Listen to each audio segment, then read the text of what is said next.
Thank you everyone for being here. I'll be presenting on building beyond limits. I'm making a case for propelling towards 3D printed concrete structural code. So let's see how it goes. There you go. Sorry. So I'll give a brief introduction on how we want to use 3D printing technology used in construction. And we can bucket it into two major categories. One would be specialized concrete mixture, wherein we would need to design for certain strength, durability, and workability, which also would need to be flowable enough to go through the nozzles of 3D printers. The second bucket would be where we as design engineers would come into picture, right? How do we design that 3D printed structure? Out there are like two types of system, robotic arm or gantry system, but it doesn't really affect directly to the design engineers. And there are a lot of advantages, like it has been discussed so far, and the major being the design flexibility that it comes with it, and the customization. And with it, it's also increased speed and efficiency in construction. Having said that, 3D printers, like the concept itself, has been around since the 1980s, but it was introduced to construction industry in the late 2000 and 2010s, and the first notable structure that was seen was around 2013. But I'd like to focus on the one on the far right, which was 2018, because that was the first permitted structure that was printed in Austin. And since then, there has been a lot of different companies out there that successfully implement 3D printed structures. To name a few would be Icon, Emergent, and Mighty Buildings. So one would expect that there are so many companies, so we would see a lot more 3D printed structures out there. But that doesn't seem the case, and one of the major reasons being that there are regulatory hurdles that need to be crossed by these companies, and more so because there is lack of standardization and standard codes for 3D printed structures. There's just one section in IBC which talks briefly about the alternative materials and the design and methods that could be used. Then there's this IRC and UFC, which again points to the same IBC section 104.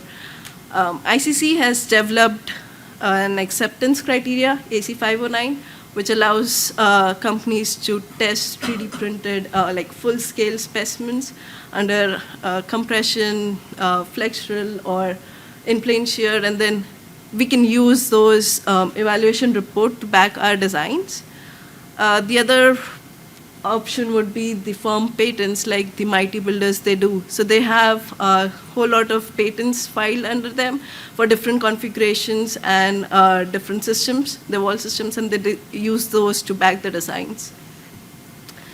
The other option could be that we develop a 3D analytical model in softwares like SAP 2000, apply loads based on the location where it's going to be built, and then based on the boundary condition, evaluate their performance, and then test it based on the limit states. But then the question comes on, like, what limit state we would test it against? So we could dial it down a little bit. Let's assume that if you're looking at a load-bearing wall, we could look at a far extreme end, which would be a stay-in-place reinforced concrete wall, and we could use the ACI provisions.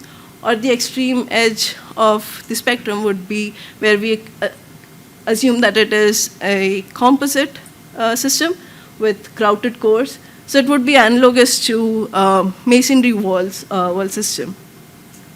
So the next question that would come to our mind would be, so now do we use ACI 318 provisions or TMS 402? We did some comparison between the two codes and found out that in general, ACI 318 provisions are slightly little more stringent. However, there could be cases wherein TMS could require far more reinforcing, like in case of minimum vertical reinforcement. But the point here is that the anchorage to foundation, it's only ACI 318, which would allow us to use the shear friction model, and which seems to limit the in-plane shear capacities for the wall systems.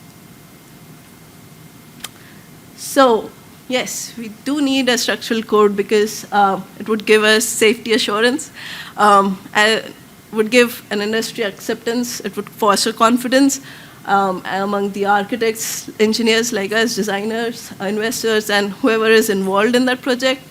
And would also drive a catalyst. It would be like a catalyst and spur further research and innovation in the industry.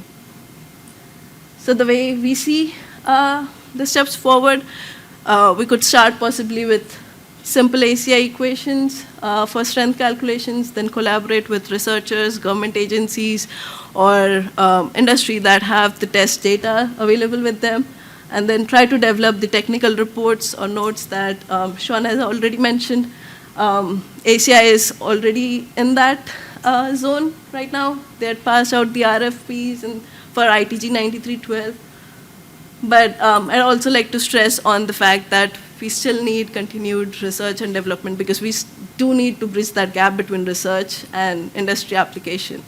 Because if there are a lot more companies out there who want to build 3D printing and 3D printed structures, which, again, it doesn't need to be always structurally pleasing or like architecturally pleasing. It could be a normal structure, but we still need some code or some validation to have that assurance for us. So thank you. That was my time. Thank you.